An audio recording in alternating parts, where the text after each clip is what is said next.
Je li imate podatak, je li porasla poseta Borskom jezeru? Pa ne, ja sam najavio za Borsko jezero.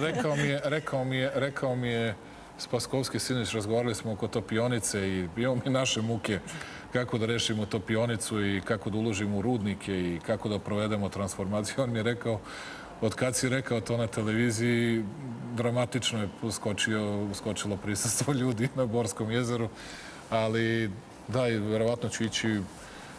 Somborac se lepo šalio na moj račun, dakle, negde od petka do nedelje, da li one tamo ili one treće nedelje ići ću na Borsko jezero. Dakle, pošto ja svaki vikend radim svaku subotu, radim svaku nedelju, ni jednu subotu, ni jednu nedelju nisam imao slobodno, tako da uzet ću odmor od petka popodne do nedelje uveče na Borskom jezeru i to je, mislim, prijavit ću naciji kako i priliči, kako to radi Angela Merkel i svako drugi kada ode na odmor, da kaže ti idem na odmor tu i tu i nema velike filozofije. Ali neće dugo da traje, tako da ovi koji su mislili da će moći da rade šta hoće u tom periodu, neće baš moći da se ire i da se previše rade. Imaju 3-4 dana koliko ste vi.